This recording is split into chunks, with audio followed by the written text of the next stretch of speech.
పాపులుగా ఉండుటకు పిలువబడలేదు, పరిశుద్ధపరచబడిన వారమై పరిశుద్ధులుగా ఉండటానికి పిలువబడ్డాం. పరిశుద్ధులుగా ఉండటానికి పిలువబడ్డాం, పాపులుగా ఉండటానికి కాదు. మురికిలో మురికోళ్ళంగా ఉండటానికి కాదు. కడగబడిన వారమై పరిశుద్ధపరచబడిన వారమై పవిత్రులమై పరిశుద్ధులమై ఉండటానికి పిలువబడ్డామని గుర్తుపెట్టుకోవాలి మనందరం. అయినా సరే మన తుచ్చ శరీరం మురికించి మళ్ళా మురికిని పంది కానీ అశుద్ధాన్ని కోరుకున్నట్టు ఈ పాపిష్టి శరీరం పదే పదే అశుద్ధాన్ని ఆశిస్తూ ఉంటుంది. దీని లక్షణం అది. దీని క్రియలను రోజు మనం ఆత్మచేత చంపాలి. దాని ఇష్టం వచ్చినట్టు పోనీయకూడదు. దేవుని ఆత్మ బలాన్ని అడగాలి. నీ శక్తితో నన్ను నింపు, దీని ఇష్టం వచ్చినట్టు ఊరేగుతుంది, దీన్ని కట్టడి చేయాలి ప్రభా, నాకు బలమీమని ప్రార్థన చేయాలి. అన్నావు ఇదేదో బాగుందన్నా, చాలా సంతోషం అన్న, బల్లి చెప్పావన్నా. ప్రతి ఘోర పాపాన్ని యేసు రక్తం కడిగి దిగ సైతానికి మన మీద పెత్తనం లేదు కన్నా. రైట్, ఎప్పుడు ఏ తప్పు జరిగినా సరే మనం అలా ఒప్పేసుకుంటే మొత్తం క్లీన్ అయిపోయింది కన్నా. క్లీన్ అయిపోయింది. అమ్మయ్య చాలన్న, దేవునికి స్తోత్రం అన్న, ఇంకేం భయం లేదన్న, ఎప్పుడు లేదన్న, తేడా పడ్డ కూడా మనకేం ఇబ్బంది ఉండదుగా అని దీన్ని ఆధారం చేసుకొని బరి తెగిస్తారని నాకు తెలుసు. దేవునికి స్తోత్రం కలుగునుగాక. హల్లెలూయా. అయితే ఇక్కడ ఒక చిన్న విషయం చెప్పాలి. దీని గురించి ఒక భక్తుడు ఇలా అన్నాడు. చార్ల్స్ స్పర్జన్ అనే దైవజనుడు ఇలా అన్నాడు: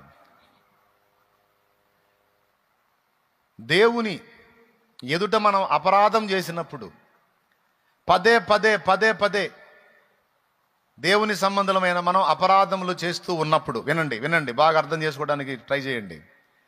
చేసినప్పుడు దేవుని తీర్పు అను కొరడా మనకు లేదు, కానీ శిక్షాదండము అనే బెత్తం అయితే దేవుని దగ్గర ఉందన్నాడు.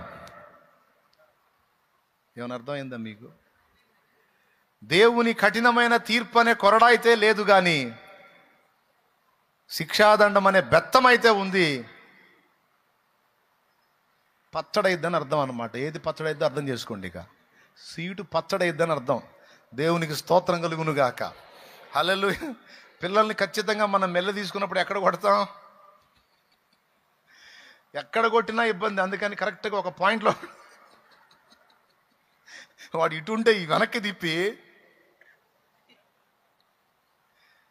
వాడు రుద్దుతూ ఉంటాడు. ఇక ఇంజక్షన్ చేసి రుద్దుతూ. ఎంత అద్భుతంగా వర్ణించాడో చూడు. అంటే నా రక్తం నీ కోసం ఉంది, నేను కడిగేస్తానని తెలిసి దాన్ని ఆధారం చేసుకొని, ఏమరా నువ్వు పాపాలు చేసి ఫ్రీగా కడుక్కోవటానికంటారా నేను రక్తం చిందించింది? చివరికి నా రక్తాన్ని అట్ట వాడుతున్నావు అన్నమాట. అడ్డమైన పనులు చేసి సర్ఫెక్సల్ లాగా. అరే మైండ్ ఉన్నోడు ఎవడన్నా సరుపు ఉంది కదా అని ఆయిల్ పూసుకుంటాడంటరా? కాదురా, సరుపు ఉందని ఆయిల్ పూసుకుంటాడు ఎవడన్నా? తెలిసి మడ్డాయిలు ఎవడన్నా పూసుకుంటాడా? కొంతమంది వ్యవహారం అలా ఉంది. యేసు రక్తం ఉంది కదా, ఏం పర్వాలేదని పాపాన్ని పూసుకుంటూ ఉంటారు, రాసుకుంటూ ఉంటారు. రాసుకో ఏం పర్వాలా, కాకపోతే నిన్ను ఉతకాలిగా. మళ్ళీ ఉతికినప్పుడు మరి అది మురికి పోవాలంటే ఉతకాలిగా. ఉతికినప్పుడు మొహం పగులుతూ ఉంటుంది అన్నమాట. ఎందుకు ప్రభా మొహం పగులుతుందంటే, ఉతుకుతుందాలే నాయన, శుద్ధి చేస్తున్నాను అంటాడు. ఏమైనా అర్థమైందా? మరి ఇప్పుడు కొట్టలేదే అప్పట్లో. దేవునికి స్తోత్రం. ఉతుకుడు అనేసరికి భయం వేసింది. ఉంటుంది మరి, ఉంటుంది. అమ్మ శిక్షాదండం లేకపోతే అసలు ఇక యేసు రక్తాన్ని మామూలుగా వాడతామా? అతను పాపాలకే వాడం. శిక్షాదండం కూడా ఉంది. ఆ శిక్షాదండం ఎందుకంటే నువ్వు నశించి నరకానికి పోకుండాన్నట్లు ఆయన నిన్ను శిక్షిస్తాడు. ఆ మాటే దేవుని గ్రంథంలో రాయించాడు. ప్రకటన గ్రంథము 3వ అధ్యాయము 19వ వచనం చూడు. నేను ప్రేమించు వారినందరినీ గద్దించి శిక్షించుచున్నాను. డౌటే లేదు అందులో. నేను ప్రేమించు వారినందరినీ గద్దించి శిక్షించుచున్నాను స్పష్టంగా మాట్లాడాడు. అసలు దాన్ని ఎప్పుడన్నా ఆలోచించారా మీరు? బయట మామూలు వాళ్ళని కాదంట, ఆయన ప్రేమించిన వాళ్ళని కాదంట, ప్రేమించిన వాళ్ళనే గద్దించి శిక్షిస్తున్నాడంట. నువ్వు గద్దింపును ఎదుర్కొంటున్నావు, దేవుని శిక్షలో పాలువాడవయ్యావు అంటే గుర్తుపెట్టుకో, ఆయన నిన్ను విపరీతంగా ప్రేమిస్తున్నాడు. ఏదన్నా నీ నుండి పొరపాటు జరిగిందంటే, దానికి పనిష్మెంట్ వచ్చింది అంటే గుర్తుపెట్టుకో, దేవుడు నిన్ను పిచ్చిగా ప్రేమిస్తున్నాడు. ఆయనే చెప్పాడు, నేను ప్రేమించు వారిని అందరినీ గద్దించి శిక్షిస్తున్నాను అని. అద్భుతమైన మాట. లేకపోతే అమ్మో, యేసు రక్తాన్ని అడ్డం పెట్టుకొని విపరీతంగా ఊరేగాం, అసలు ఆపుతారు ఇక మనల్ని ఎవరన్నా? రోజంతా పాపాలు చేయటం, సాయంత్రానికి పోయి ప్రభువా ప్రతి ఘోర పాపమును కడు అన్నావుగయ్యా, ఒప్పుకున్న ఎడలు అన్నీ కడిగి వేయబడతాయి అన్నావుగయ్యా, కడిగై. ఏ రోజుకా రోజు నో, పాపులుగా ఉండుటకు పిలవబడలేదు, పరిశుద్ధ పరచబడిన వారమై పరిశుద్ధులుగా ఉండటానికి పిలువబడ్డాం. పరిశుద్ధులుగా ఉండటానికి పిలువబడ్డాం, పాపులుగా ఉండటానికి కాదు, మురికిలో మురికోళ్ళంగా ఉండటానికి కాదు. కడగబడిన వారమై, పరిశుద్ధ పరచబడిన వారమై, పవిత్రులమై, పరిశుద్ధులమై ఉండటానికి పిలువబడ్డామని గుర్తుపెట్టుకోవాలి మనందరం. అయినా సరే మన తుచ్చ శరీరం మురికించి మళ్ళా మురికిని, పంది కానీ అశుద్ధాన్ని కోరుకున్నట్టు ఈ పాపిష్టి శరీరం పదే అశుద్ధాన్ని ఆశిస్తూ ఉంటుంది. దీని లక్షణం అది. దీని క్రియలను రోజు మనం ఆత్మచేత చంపాలి. దీని క్రియలను రోజు మనం ఆత్మచేత చంపాలి. దాని ఇష్టం వచ్చినట్టు పోనీయకూడదు. దేవుని ఆత్మబలాన్ని అడగాలి, నీ శక్తితో నన్ను నింపు. దీని ఇష్టం వచ్చినట్టు ఊరేగుతుంది, దీన్ని కట్టడి చేయాలి ప్రభా, నాకు బలమీమని ప్రార్థన చేయాలి. ఒకవేళ బలహీన వేళ, ఎక్కడన్నా శోధించబడిన వేళ, దేవుని రక్తాన్ని ఆశ్రయించి కడిగేసుకొని జాగ్రత్త పడాలి. ఏం కాదులే, ఏం జరగట్లేదులే అని దేవుని దీర్ఘశాంతాన్ని ఆటలాడుకున్నామనుకో, ఉండి ఉండి ఉండి ఉండి ఒక్కసారి తంతే ఒక తన్ను చుక్కలు కనపడతాయి మనకి. దేవునికి స్తోత్రం, హల్లెలూయా. ఏం కనపడతాయి? అప్పుడు ఓ ఓ ఓ అని కొట్టుకోవాల్సి వచ్చింది. అవి అడుగుతాడు, ఏనా ఏమైంది అంటాడు. తట్టుకోలేకపోతున్నా తండ్రి బాధను అయ్యా అంటాడు. అవునా, మరి నా పరిస్థితి ఏందిరా? మరి నా పరిస్థితి ఏంది? నీ ఇష్టం వచ్చిన టూరేగావుగా, నేను అక్కడ ఉన్నానని మర్చిపోయావా? విచ్చలవిడిగా చేసావుగా, హద్దు అదుపు లేకుండా రేగావుగా, భయం లేకుండా తిరిగావుగా. నేనేం చేయలేదు నాన్న, నీది నీకే వచ్చింది అంతే. తట్టుకోలేకపోతున్నాను తండ్రి. ఆలోచించుకో, మరి ఇంకోసారి చేయకుండా మరి జాగ్రత్త పడతావా? వామ్మో, ఇంక సచ్చినా చేయను ప్రభా, నీకు స్తోత్రం నాయన, ఇంకొద్దయ్యా. లివర్ జబ్బు వచ్చి నాకు తాగుబోతోళ్ళు మాట్లాడే మాట ఇదే. లివర్ జబ్బు వచ్చి నాకు తాగుబోతోళ్ళు మాట్లాడే మాట ఇది. పొట్టింత లావును వచ్చి ఎగశ్వాస దిగశ్వాసలో ఉండి అనుకుంటూ వస్తారు. ప్రార్థన చేసేదా అంట, చేయన్నా అసలు ఏం తమ్ముడా, అస్సలు అమ్మో అన్నా గుండెల్లో బాధ అన్నా, అస్సలు ఊపిరాట్లేదన్నా. అవునన్నా అన్నా. అప్పుడు అడుగుతా నేను, తగ్గినాక మళ్ళీ అన్నా అమ్మో అనో వా,